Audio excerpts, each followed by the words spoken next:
1, 2, 3, 4.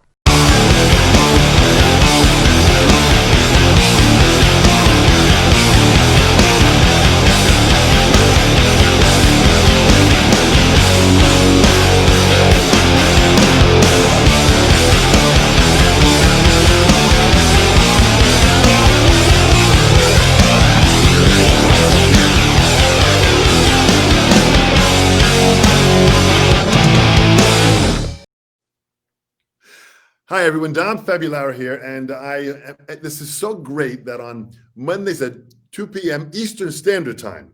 Now, Eastern Standard Time is because I'm in New York. I live on the North Shore of Long Island, and when I bring people in, it's so exciting. I've got together with me Burke Thomas. Thank you so much, Burke, for joining me. I know you're out in Seattle. Thanks so much for making this happen.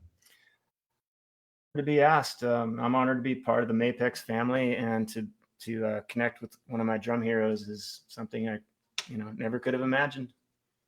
It's pretty crazy how you think about it, Burke. Now, but my gosh, you had heard me play several years ago. Was it at MI? Yeah. So I was a football player and a drummer in high school, and I decided to be a drummer. And the closest place that churned out rock stars was MI in Hollywood. So I figured I'd give that a shot. Didn't really work for me in a few different ways, but what I loved about it was you build up these live credits and you're supposed to have a minimum amount. Yeah. And I just found myself just wanting to rock on stage all the time. And so I built up a year's worth of live credits in about 2 months. And then I took off and started playing more college football until later that I wanted to be, a pro drummer. And that just happened because of circumstance. But I was an audio engineer. I went to college, and when I moved to Seattle, I didn't know anyone. And I joined like 7 bands just to meet people, and one of them got signed to Warner, and all of a sudden I'm a drummer. That way. But yeah, originally you were at MI and you did a performance and you spoke there, and I was blown away, and just your positive attitude and your energy, and you're just a A-list shredder, and I was just like, oh my God. And you signed a shirt for me, which is out of reach at this point, but I still have it. That is fantastic. I go back many years ago, meeting so many great young players, and having done this as long as I've done this, I can remember meeting Chad Smith, who before he took the Red Hot Chili Peppers audition, meeting him at MI. So there's been so many different connections that have happened through the course of the years. But it's interesting how you say you didn't necessarily focus on being a drummer. So when did you start playing drums in the early days? I got a drum. My grandpa was in my life for just about a year, and one of the things he got me was a snare drum. It was one of it was just a steel Premier snare drum, and he signed me up for lessons, and I never went, and it just sat in the corner. And then when I was in junior high, I saw a band play Wipeout, and I saw the way the crowd reacted, and how going back into class, they just kept talking about it, and there was like a buzz, and I was like, somehow I've got to do that, because that's what I want. I want to play in front of people, and I want there to be this electricity and this explosion of wow, what just happened. So, playing Beatles records on tennis rackets, jumping on your bed, and hearing things like Wipeout, and all of a sudden there was this urge to ask people, hey, do you play guitar? Do you want to jam? Hey, are you in a band? Do you want to jam? And I was like desperate to like jam, like I'd never come across anything like that in my life before. So all of a sudden there was this love, I needed to figure out how to do it. And it was just, and then K-Rock. So I grew up in LA, and K-Rock was like, what really motivated me. There's so much new music at the time coming out in the 80s with new wave and all these killer drummers, that it just kind of gave me the momentum to keep wanting to get better. And that's what it took. Like, yeah, go ahead. So it's interesting. So here you are at this point. You're about how old are you now in the LA area when you're meeting with some musicians? 13. So my first 21 and up show, I was 14, and we opened. It was just a cover band, and we opened for there's this band called Wall of Voodoo in Huntington Beach, and you started really young, so I had to wait in the grocery store. I wasn't allowed in the club. So I'd be reading magazines and stuff. And then the band would let me know, 25-year-olds or whatever, hey, you need to come, we're about to play. And they bring you in, you play, and you have to leave immediately. But there was something exciting about that. And it smelled like whiskey in the carpet. And, and then I'd go back to school the next day and do high school things, and that's kind of where I caught the bug. Yeah. But that's very, very true about being young and being exposed to this experience of like, playing music and getting people excited and having fun playing. It was like we were having fun. It was nothing more than that in the beginning stages. When we started getting paid, having fun, well, that was a further hook that just kind of grabbed us and let us want to continue. Yeah. It's never about that. I never went back to class next day complaining, that I didn't get paid enough or whatever.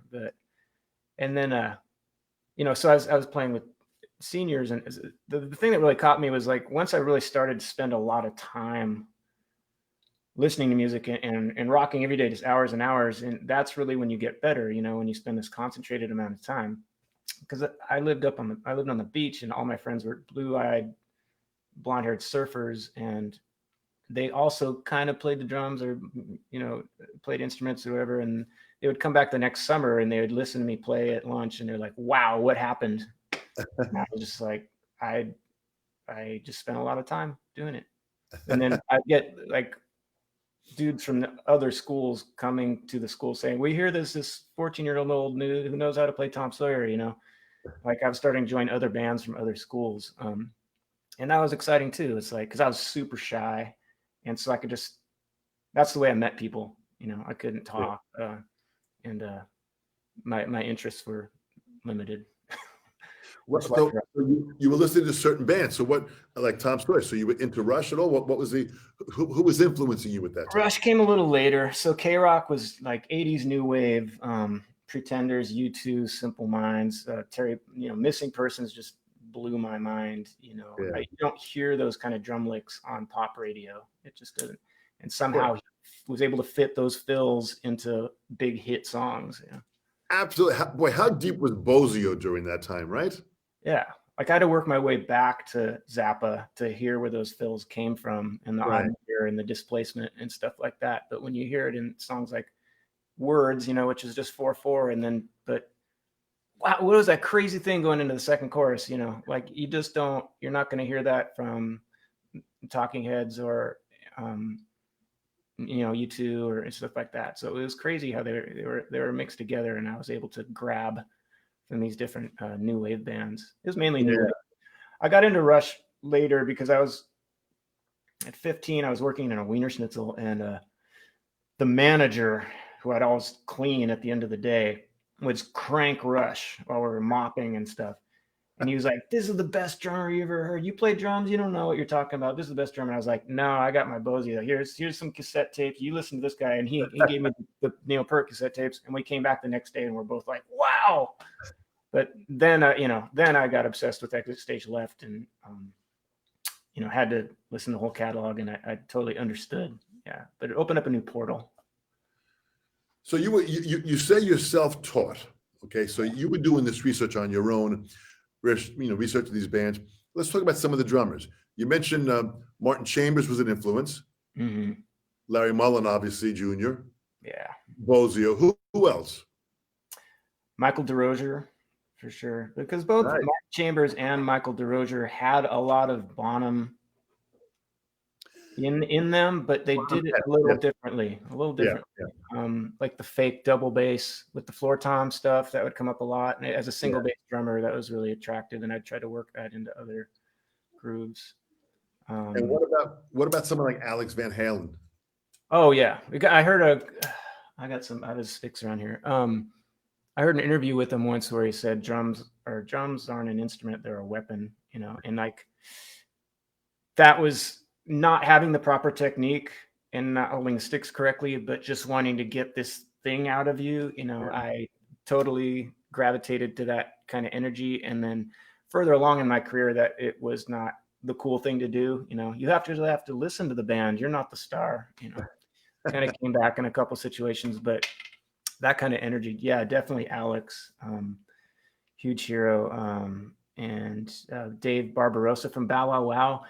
and Adam and the Ants, because like, how do these bands pull this off? It sounds like an army marching down a mountain, you know, and oh, they actually have two drummers, and just this Burundi beat and overdubbing toms, and it's just the tribal thing, you know. It was also, it's like you get these simple pop new wave bands on K-Rock, and then you get this weird Bow Wow Wow, Adam and the Ants, and stuff like that. Just as a drummer, I don't think it would affect a guitarist the same way, but just this crushing stuff, and stick clicks, and dudes hitting their sticks next to each other, and rim shots, and things like that was really powerful.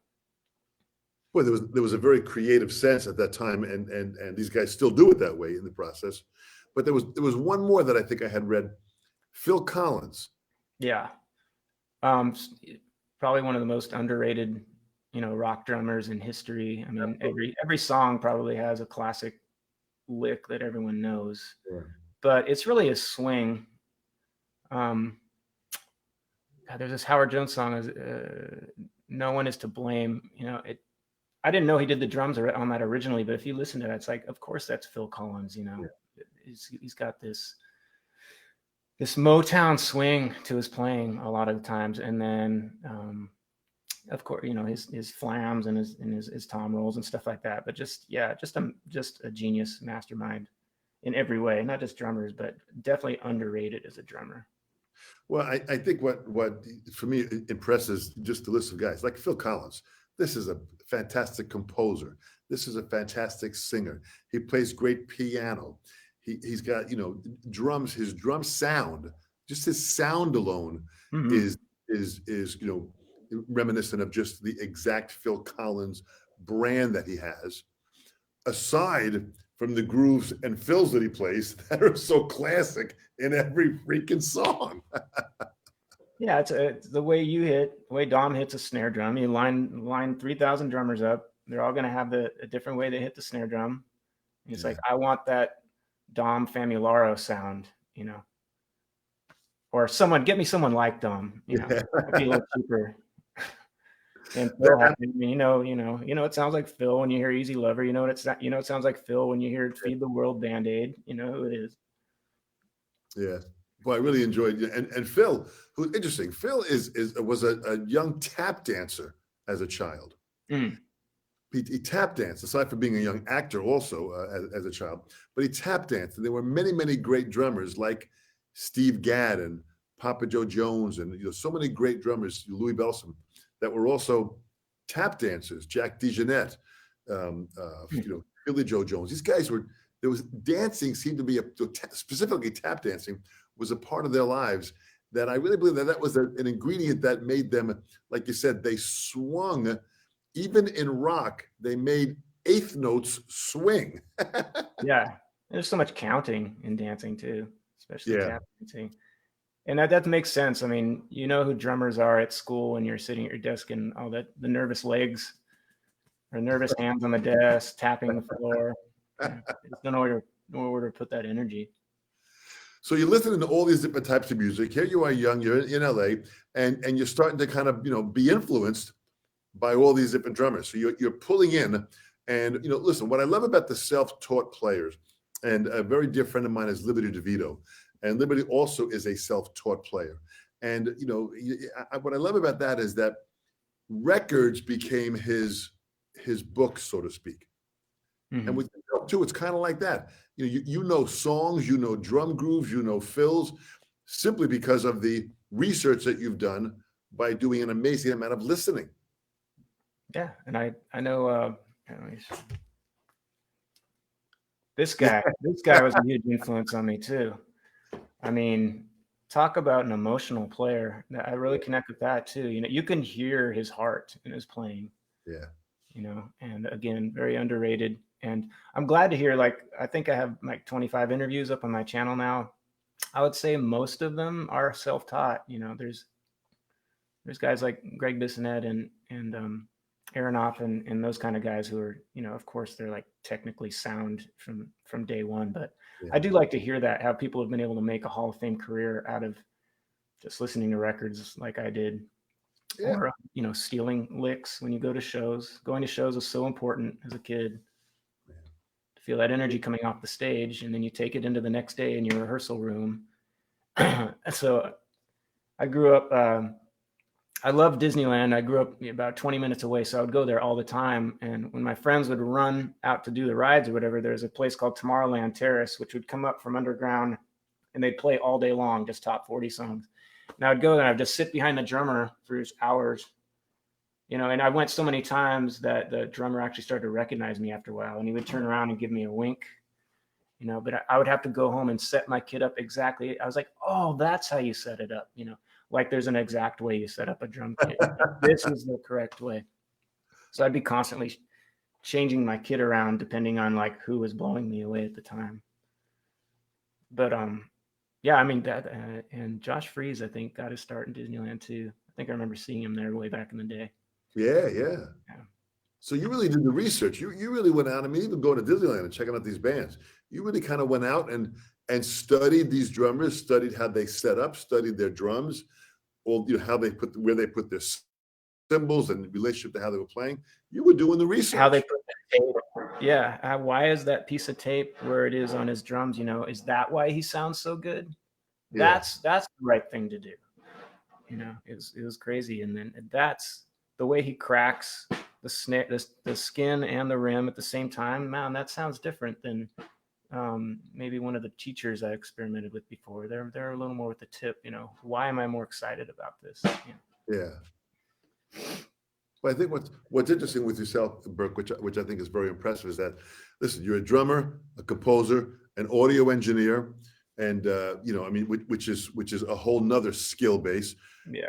But you're producing films, video games, audio books, podcasts. I mean, you've got a lot of things that are happening that are going on at the same time. Yeah, I have a hard time turning it off. I have terrible sleeping hours, and it's really, I enjoy. I have a passion for very few things in life. I'm a stupid sports nut. I love music. I love animals. I like to cook, I guess.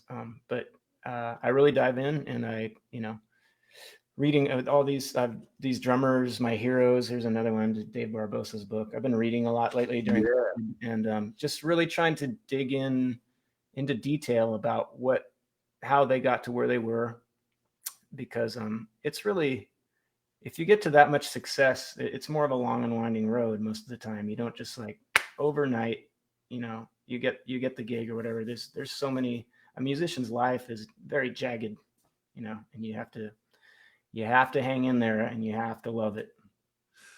Well, that's where perseverance is such an important word. You got to just stick with it, and in time, you can achieve some things that are extremely rewarding. And as you have done, playing with the different bands that you're playing with, and just meeting the musicians that you've met in your life. And I want to get into some of that. But as an audio engineer, did you go to school for that? How did that come about? Yeah, so I got done playing football. I was just getting injured. I was undersized, and as much as I loved it, and so within 2 months, I dropped like 65 pounds, and I was like, now I'm gonna go to college and be an audio engineer. It was at Loyola Marymount, and didn't want to go to college, but they offered an audio engineering program, and it was good. It was a very small class, but the thing was, the students were assigned to go out and find acts around LA and bring them into the campus, and they were the projects, learning all the mics, setting up the signal flow, the room, dealing with the band personalities, all this stuff. Number one, I was too shy. Number two, I already taught myself how to play guitar and bass and drums and stuff. So I never found anyone. I would just record myself and make it sound like a band. I think the instructor got a kick out of it. But yeah, for 3 years, I just overdubbed myself, whatever the project was.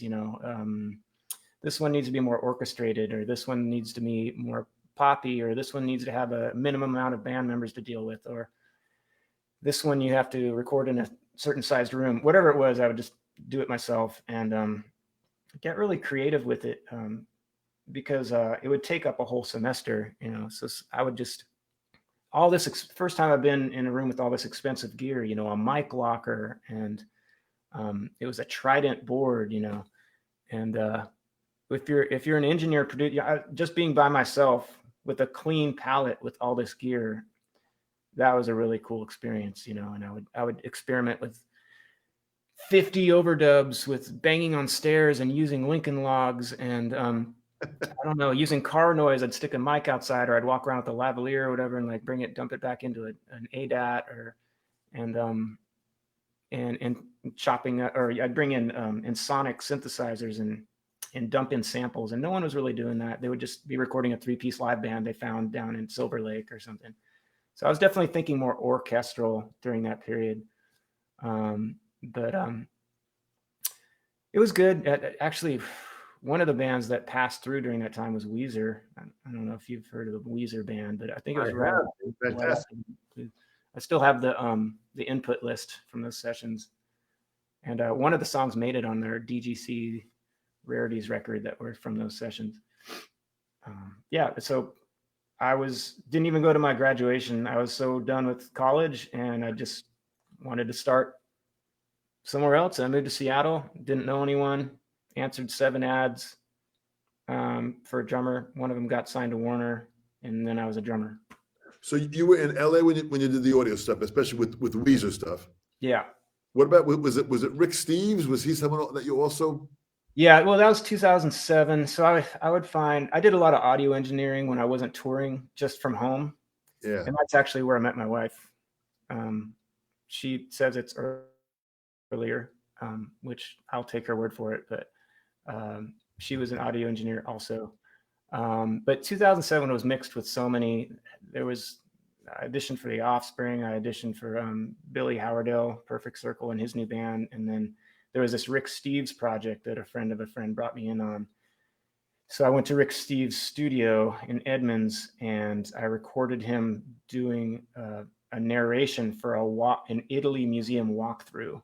Jeez. So he would just be there with his producer, and I'm just recording him, Pro Tools, at a studio in Edmonds. And I went there for 2 weeks straight, and he would just, he's a genius. He'd just be rambling off all this amazing stuff about art and things to see in Italy and stuff like that. And I basically just made sure I had the levels right, and, collected the paycheck, but that was really fun, because I was a huge fan of the Rick Steves, Christmas stuff and all that stuff. Yeah. He's a nice guy. So that was all in LA, and is that what you met your wife in LA? We're both from LA. We met up here. She was working in a studio called Litho, and pretty famous studio up here. And that's when we ran into each other, but I don't remember meeting her there. I remember meeting her on this. We were brought in together to work on this audio project by a friend of ours, and we're basically just editing voices, rambling off names of people. It's just this monotonous audio job, just for some extra cash. And so I met her just through conversing about this particular project. And then I heard she played in a band called Magneto, and we had mutual friends. So I went to see her play. I had a band at the time called Priss, which was like a one-man band that I would get friends of mine to back me up when I played live. And then when I heard her band, I was like, oh, we should play shows together. And then she heard my CD, and she was like, oh, she liked it. But it was something about her songwriting and her playing. It was this nice down-tempo 90s, very layered stuff. And when I heard she played all of the instruments, I was like, oh gosh, this is another level. So she played drums and guitar, and she did all the instruments. Well, what a talented girl. Tell me a little about her. She went to engineering school.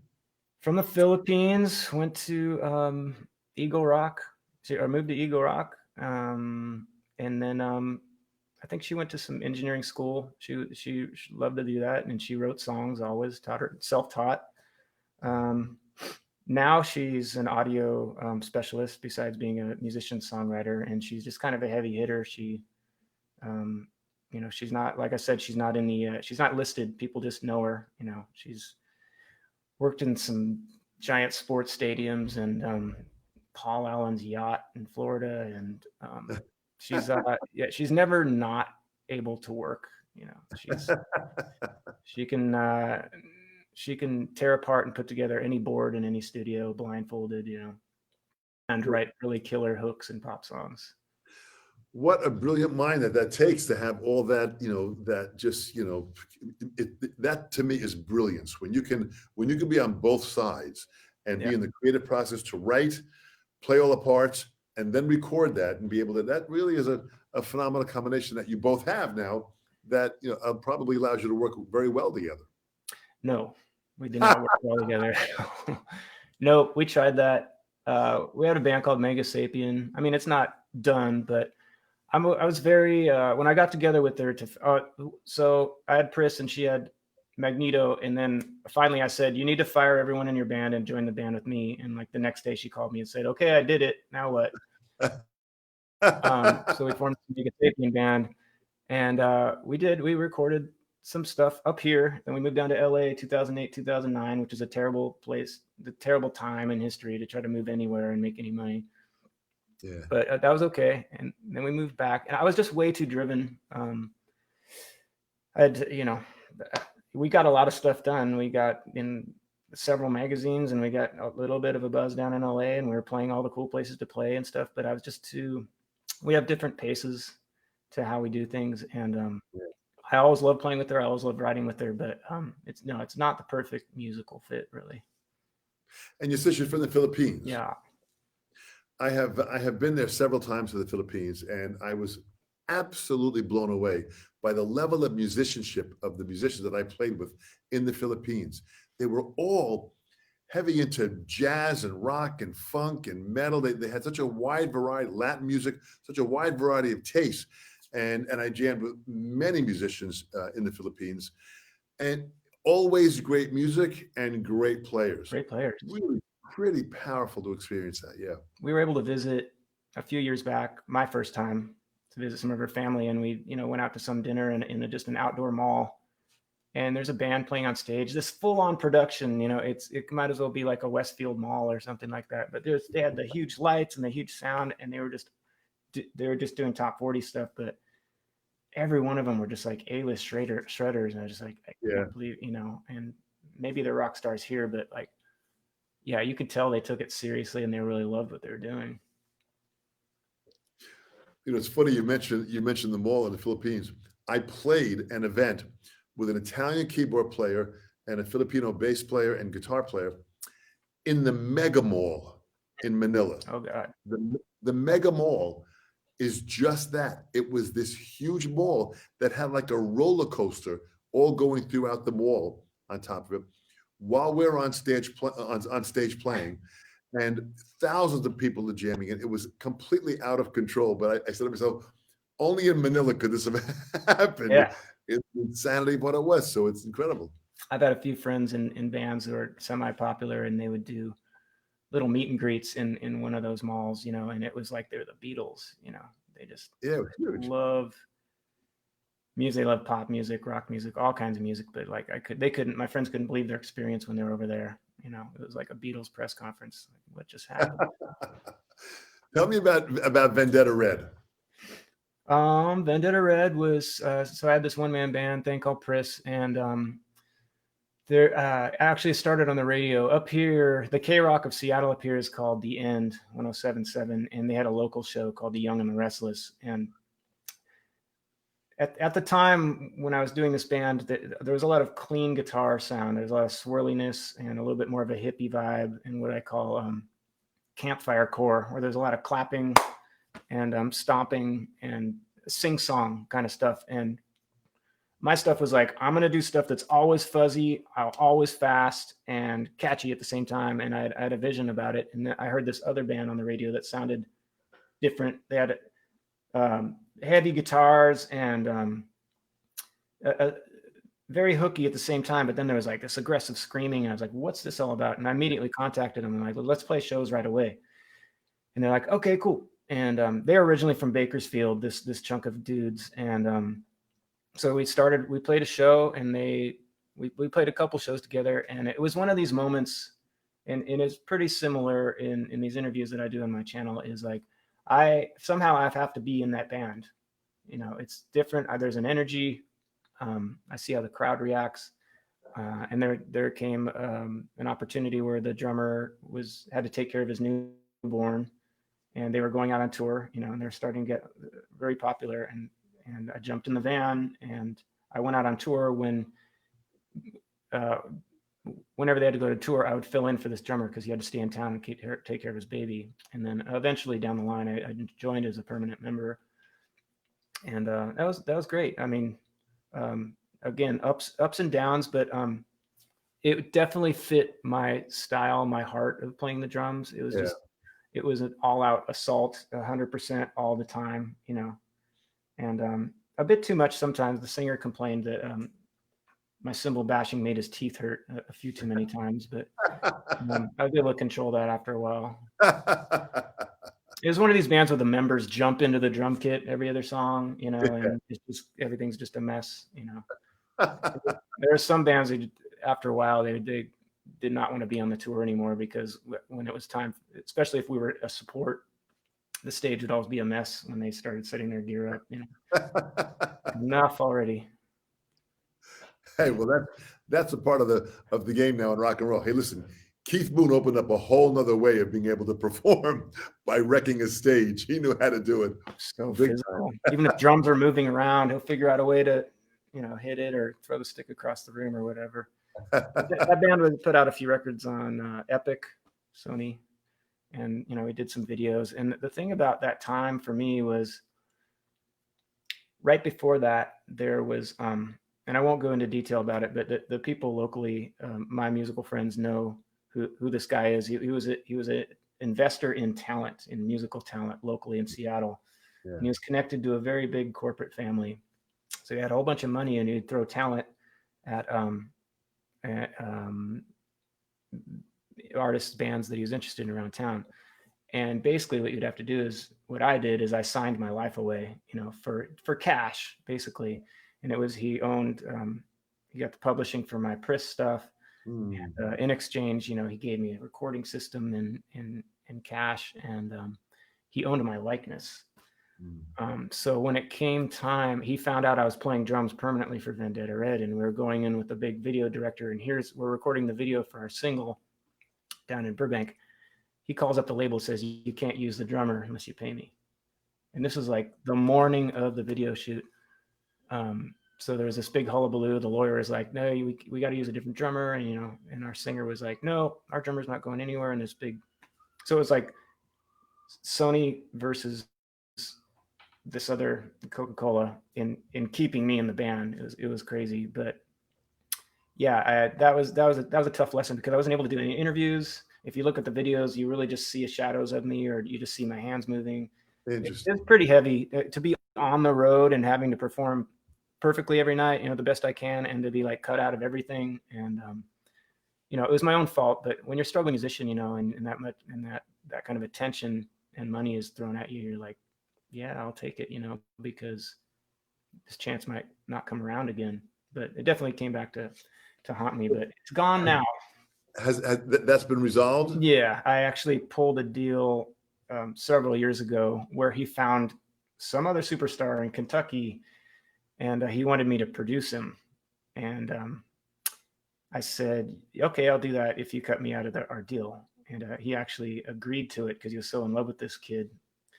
And so that's basically how that happened. And I don't know how dark I want to get, but he ended up taking his life just like a year after that. How sad. But this is not just the music industry. This is any big industry that we get involved with. This happens with these kind of people.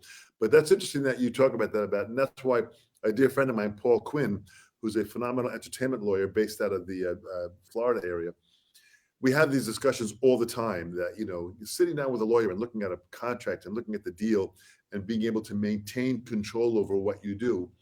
It's really a fine balance in that, and how to negotiate.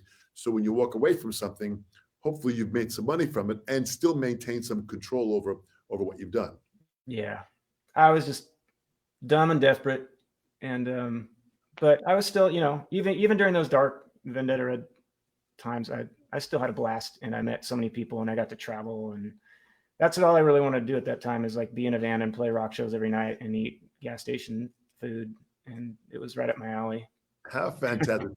So was it around this time? I mean, you jammed with some incredible musicians and some incredible members of bands. You know, I mean, we talked about Robert Fisher of Heart, who's just a phenomenal musician. Yeah. Smashing Pumpkins, The Offspring. Just talk about some of the bands you've jammed with some of the members. I'll do Roger Fisher in a little bit. So Smashing Pumpkin to Offspring was a few weeks of auditions back in 2007, and that actually came from from my Vendetta Red A&R guy, who notified me they were looking for somebody at that point. So I flew down from Seattle down to Orange County, which is where I grew up. And first, there's usually in like high profile bands, there's stages to auditions. You know, usually you like send in a video, and then you play for their manager, or you go down there and they video you, and then usually around stage 4 or 5, you're actually in the room with the guys. And so I got to that point, stage 4 or 5, you know, and I kept flying down, and it was great. You always think about like, man, I must have missed one little, because I guess I made it down to the final 2 out of however many hundreds. But you always obsess about that, you know. If I haven't been to Dom's class of positivity, you obsess about what I must have missed one little thing after the second course. You know, what was it? You know, and it could not. Maybe they just wanted a different hairstyle, you know, which wasn't the case. You know, they're great guys, but it could be anything. And then, yeah, and then the Billy Howard one happened December of that year. Again, see what I talked to on my channel, and I have a school here too. When I talk to the kids who are serious about playing music, I was talking about having a good attitude, and that even in failure or disappointment, you can always make connections. Because I was doing a festival in Australia, the Soundwave Festival, just a few years ago, and I didn't have a drum tech, and I've still maintained the connection with the Offspring manager, and they were playing the festival, and I just reached out to him like, hey, do you mind if we share a drum tech? And he's like, yeah, man, no problem. You're awesome. You know, still just, and people hear about other stuff, and he was instrumental in getting me in the Smashing Pumpkins room to audition for that, and on it goes, you know. So you can't just like, you know, hate the world and cut everything off, and it's never going to happen, you know. As long as you have a good attitude and, you know, keep driving towards that thing that you love, you never know who you're going to meet, and you know that even business, it's who you meet. Absolutely. But this is so great that you talk about that, because this is really an important part of success, you know, to be focused on success, whatever that means to you. That's success. Here you are networking, making, you know, contacts with people because of your healthy attitude and how you see things, and, you know, and being a good person. You're meeting people and you're connecting globally. I mean, this really is a huge lesson for people to understand. At least be a good person when you're like this. If you're a bad person, keep it out of the room. When it's time to be a professional, be a good person, you know. Well, that's really what professionalism is. You know, I always say that, you know, having that most positive, healthy attitude in the profession of what you do. Listen, I don't want to walk into a surgery and my doctor walks in complaining about his divorce and how upset he is with his mortgage payment, and he's in a real pissed off mood. I don't want this guy cutting me open. So the professionalism, if they walk in and you have no idea what's going on in their life, that's what a professional does. They do their job, and they do it at the highest level all the time, which is what you deliver in each performance. You give 100% every time, which is huge, which is fantastic. Try to, yeah. And then Roger Fisher. So that's when the accident happened. We were preparing for a tour for that, and that was last year up here in Washington area. But yeah, definitely a genius, very unique player, you know, very specific way he wanted to construct the band. And again, another one of those situations where it's like I'm getting the Magic Man lead guitar cue in my in-ears right now, you know, where I flash back to when I was a kid and playing football or in the gym or something, and I'd just like be obsessing over Heart's Greatest Hits, and I was a DeRozier fan, and here it is. It's like now I'm doing the beat, you know, which is really cool. And I was really excited about that, and it all got cut short. But and Michael is still their manager, the Magic Man. Yeah. Fisher. Yeah. Well, I want you to talk about the accident, because you put together Drum Recovery Network, which I want to get into in a second. So just talk about the accident and what went down, and how Drum Recovery Network on your YouTube channel came out of that. We just had a really long snowstorm up here, and actually I don't live in Seattle. I live outside in the mountains. Yeah. So there was switchbacks and the roads were iced over, and we were preparing for this tour, and I was coming back about 2 a.m. from the gas station after the show, very happy, and it was just pitch black and iced over, and I was probably going a little fast, but ended up flipping my van and didn't have my seatbelt on. I got ejected out of the driver's side window out onto the highway, and turns out a nurse from a local hospital was the first one to find me. And she knew to keep my neck straight, which is a big deal. But there was something about clunking around while you're spinning in the van, this kind of impact, I think, from football that I was very familiar with. So I wasn't like in total shock, Wow. But it was different to like have someone say, "Hey, can you move anything?" And you can't. And that was a couple days worth when I was in the hospital, they did all the reflex stuff and it wasn't working. And yeah, it was a mystery, like now what's going to happen, and I was there for 30 days and decided to have this surgery called lamnoplasty. Right. And I guess on spines, you could do fusion, you could do lamnoplasty. There's other things. Basically, they go in and they create a door, and they go in and they're cleaning up the spine, fixing the stuff, and then they close the door. But when it was time, and that was very hard, but when it was time on the physical therapy floor, I actually had a drum set delivered to my room, and the doctors were not fond of that at all. It was electronic, but as soon as I was able to like just sit up in bed, I tried to find a way to go over to the drum stool and just start moving stuff if I could. And first it was just finger, and then it was an arm, and just little by little, day by day. I think it was like mind bullets, I was able to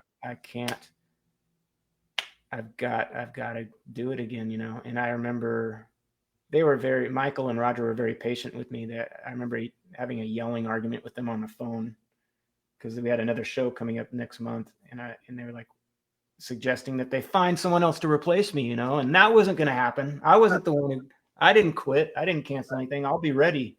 I'm going to be ready.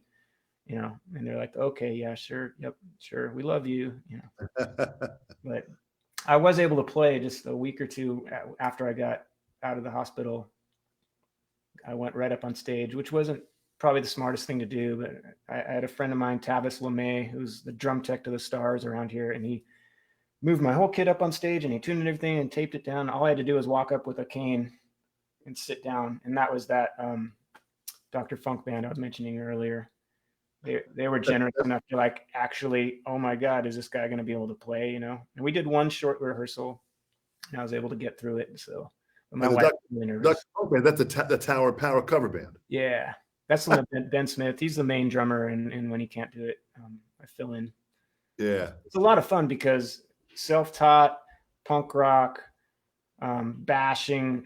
Now all these horn players are A-list session horn players, and now I have to listen. I have to listen to other people, I have to actually have dynamics, I have to pay attention. And Ben gave me a stack of charts, for 3 hours of music, and I ended up doing my own chicken scratch the way first I actually went to see them play and I recorded the whole show, took it back and did my own detailed chicken scratch and stuff. I didn't read straight off the thing.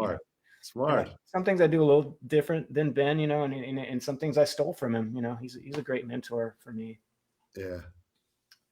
Well, that's fantastic. Well, the band, David Garibaldi's been a dear friend of mine for about 45 years. And so I go back years ago with the band. The band's now celebrating their 50th year of performing and Tower Power.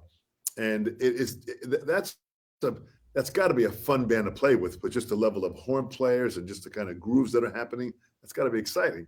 Yeah, completely different from what I'm used to, even when it comes down to sound checks. And patience and playing a solo without going, off the rhythm, without going off the groove. How do I fit the call and response jazz thing? Yeah. That's it's different, and it took a few shows and it finally was working out. And it was just, again, it was their generosity of like them having me back and them accepting me, like, because in my mind, I'm just a punk rock guy and I'll just try to get through it. But they're like, no, you're actually really playing well. We like you being in the band. So Yeah. Well, how exciting! So how does the Drum Recovery Network start? Where'd that kind of come in? Well, after the crash last year, my mindset was this didn't happen. There's nothing to see here. Back to work. Yeah. And even though I'm walking around like Frankenstein or, and all the pain I was having and I'm playing so rigidly, I'm just forcing myself to do it. And that was last year. This year, with nothing going on musically, I've been all about my physical recovery, like actually paying attention to it. Yeah. I'm drinking water now. I've never drunk water in my life, taking all kinds of supplements. Yeah, I'm not able to run anymore. I used to run every day. I love just for the endorphins and it helped me creatively. I can't run anymore. So, I'll try to swim or whatever, but there were heavy, emotional moments. Like I do want to get back to where I was, maybe it's an impossibility, but I do want to get there. So out of those moments, to take me out of the self-pity, I just started a channel. Like, I'm not a narrator. I'm not a motivational speaker. I'm jealous of like your natural skills of talking to people and the way you seamlessly go from one topic to the next and your comfortability with that. But if I could reach out to these drummers who made me want to play drums in the first place, maybe talk to them how they got started and if they've had ever come back from injuries or illness. Yeah. And so that was my foundation. And I reached out to my first guy was Martin Chambers of the Pretenders, my very first, love. And they said yes. And all I was asking for was like 15 minutes and he gave me an hour and 20 minutes. And that gave me the confidence, like, well, maybe I can talk to this other guy too. And then the next guy said yes. And then it's Greg Bissonette, and then it's Chris Frantz from Talking Heads, and then it's Kenny Aronoff, and then it's, William from Sunny Day Real Estate, and it just keeps going, and I'm just so humbled, and it's cool. It's like it's not a normal interview. It's like you can speak technically too, and drummers are into that. It's not like you're a fanboy going like, what's your favorite song off your first record? I actually ask technical drum stuff too, besides maybe what are you doing for a healthier life, and what are your plans and things like that. It's been fun, but it's taking me out of my comfort zone, and it's helping me take me out of my self-pity too, because most of the time they're very positive, giving me, cheering me on and stuff like that. And sometimes I'll ask them questions like, did you do this, or did you have more of a thing? And they'll show me in real time, no, you're doing it wrong. Yeah. I think don't underestimate the fact that, listen, you come off, you're a real great guy. You're honest in what you're saying. You're humble. You're an incredible musician at many different levels by playing several instruments, composing, playing drums. I mean, so you've got a lot that's going on that you know what you're talking about. So that's a real strong foundation that you come from. And talking to these inspirational, musicians, how exciting is this? This is incredible.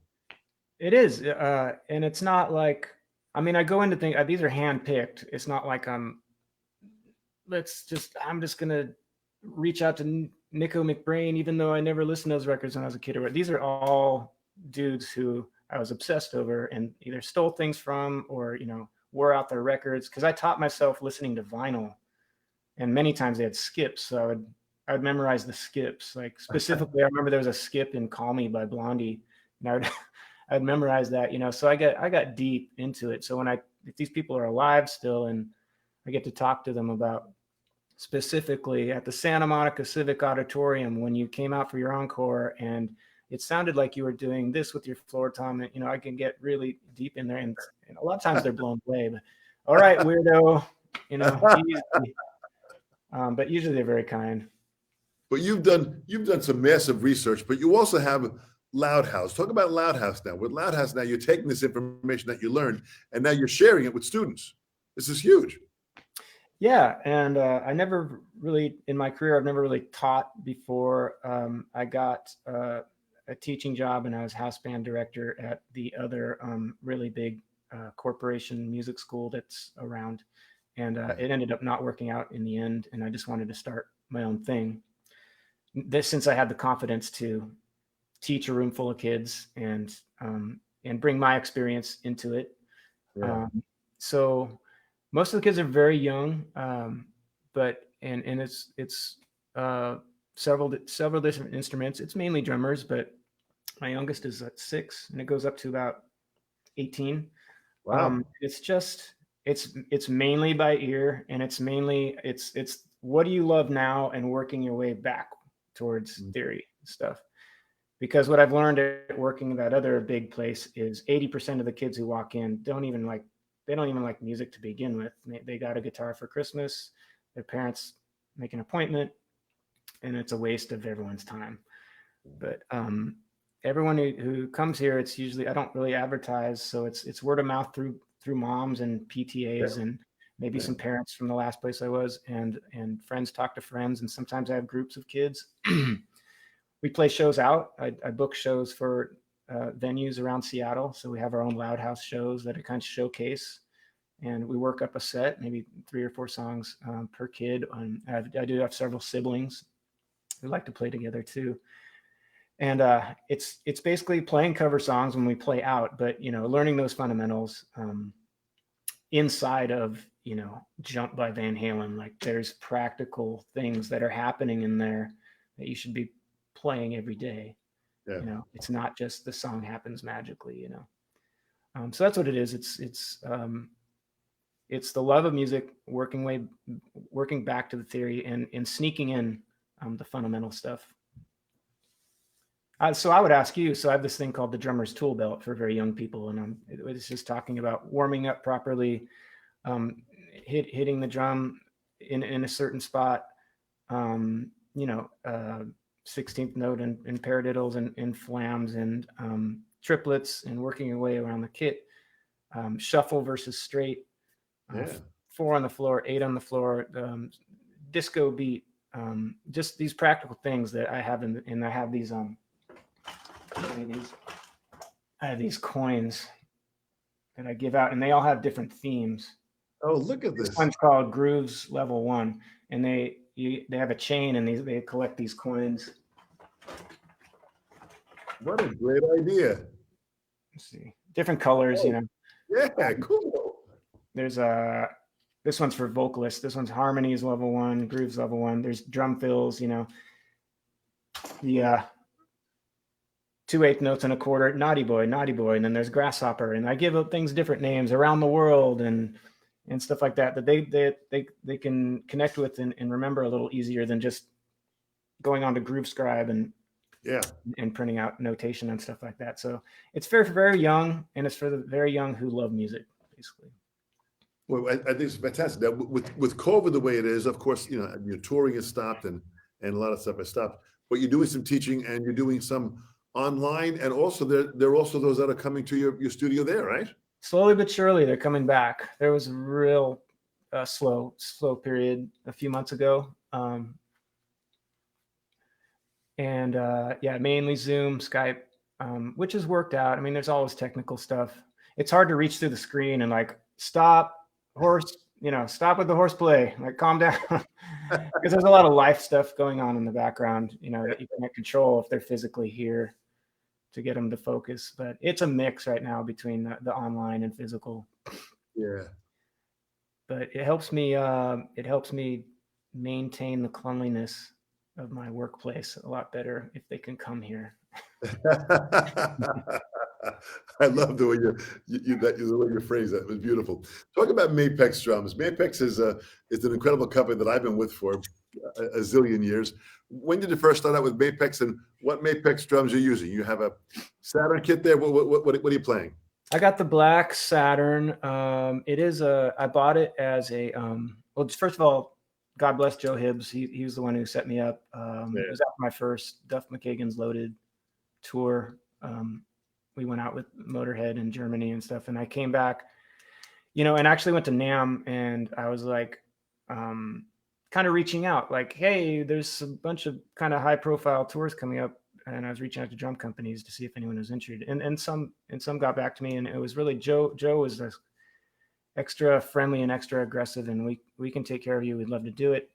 Yeah. And especially before I was actually signed, they would actually set me up with, loaner kits, even overseas, that they're like, hey, we'll help you out. There'll be a kit waiting for you or whatever. So I was like, I am all in. So yeah, it's black on black Saturn kit. I haven't changed. I got it in 2012. I just try to keep it up to speed, and all the Mapex hardware. And you know what it is? So I have a lot of nerve damage, and so I'm trying to get back to quick trigger dorsiflexion stuff in my feet.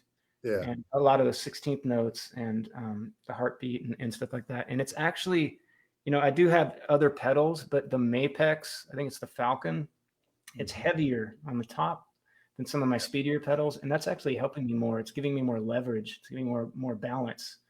So very thankful for the Mapex pedal that I'm using these days. Is that's the Falcon pedal that you have? Yeah.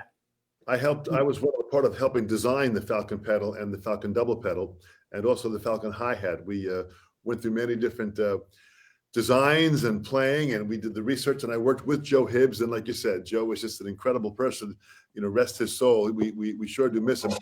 I want you to explain your kit. I'm going to remove myself, so it'll be just you for a couple seconds, but just show your kit again.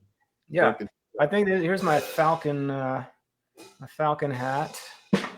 So I got the Black Panther, the original. This is all circa 2012. Mapex has come out with so much amazing stuff since then, and I love that the Mapex video demonstration where they're passing the snares around that Mark was reaching out about. So this is we got a 12 and 16. I do have a 10, 12, 13, 16, and I got the 22 kit.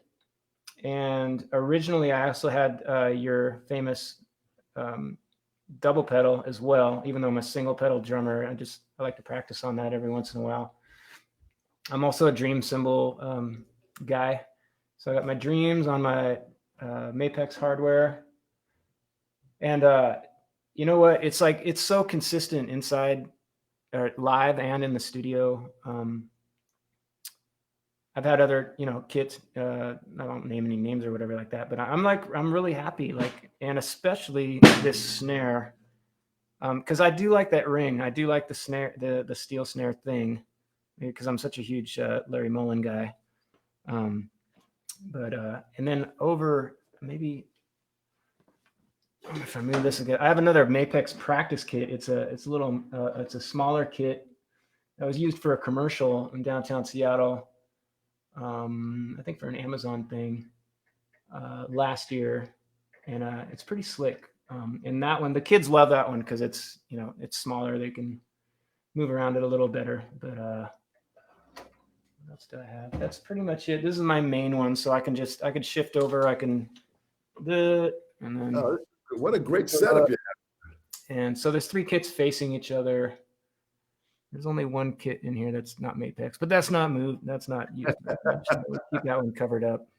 But this is great that you have this kind of a setup. But when the kids come down there, boy, you can hang out with them, you can play with them, and of course with the online lessons, you're right here, and this works out really well. Again, here I am on Long Island in New York, and here you are in Seattle. So I mean, it's in the mountains area, nevertheless, and it's pretty amazing how we have technology to our advantage today. Yeah, and then living in the mountains, there's no noise ordinance. Not one complaint. I've lived here for 3 years. Just bash away early hours of the morning. Good for you, man. Good for you. Well, where I am, we have no noise ordinance, but I went and I built a studio 24 by 22 feet out of cement. So I basically built a bunker. So when I'm in here, it is, balls to the wall, man. It really is great in here and playing that way too. So that's fantastic. Well, I'll tell you, Burke, you have been a pleasure to talk to, get to know him, man. This has been some great stuff. Do you have a website? How can they track you down? I know Drum Recovery Network is on your YouTube channel. Yeah, Drum Recovery Network on YouTube. You'll see all the interviews lined up there. There's more coming soon. In fact, I've been tracking down Liberty for quite a while. I happened to reach out to him right when he was doing all his signings and stuff, so we had to put it off for a while. But he recently, I recently connected with him, so hopefully that one will be coming up soon, and some other ones. I never like to announce them until I've actually have an appointment and or at least done it. At Drum Recovery Network, and then Burke Thomas Overdrive.com. loudhouserocks.com. Both of those go to the same website. One is for school and one is for my drummer bio or my business card or whatever. Nice. And then it's also Facebook and Instagram, Loudhouse, Burke Thomas Overdrive. Those are there too. I usually try to post mostly musical things. I don't post a lot other than that. Fantastic. Well, you make sure to talk to Liberty. Tell him I said hello. Liberty's a dear friend. I talk to him all the time. You've had some really interesting people here. You've had John Owens from North Carolina. Mike Skinner is here. Arthur is from Ufa, Russia. He's joined us here. Whoa. So we've got from Mike. We had someone here from Mike Skinner's from South Wales. I mean, this. You've got a pretty wide reach from just this interview right now. So this is fantastic to see everyone. That Mark Bennett joined us. Bob Terry's here, another fantastic player. It was great to see. It was great to see these guys at the Mapex Summit. Last year, you were very friendly, and especially you and Paul really helped me out last year when I was going through some music publishing stuff. And both of you were very gracious to spend your time to help me out with that. Anyway, you've got my number. Anyway, I can help out, and we can get a hold of Paul Quintumian, whatever you need, man. Well, you just a phone call away. And we even have Chris Weber, who joined us from Western Australia. So, I mean, it just doesn't get any deeper than that. I believe he's in the Perth area, I'm sure. But, I mean, that's fantastic to see everyone that's joined you along here. I think Perth during Soundwave, I was able to hold a wombat. For sure. How beautiful. Great memories of travel. Well, Brooke, thank you so much on behalf of Mapex. We do this each Monday, and it's so great to have you here. This will be then aired and played on the YouTube channel, so people can watch this on Mapex, Drums USA Facebook page and or the YouTube channel. Join us, be a part of it. Brooke, thank you so much. Safe travel, stay well, stay healthy. My best to your wife, Leanne, so keep it going.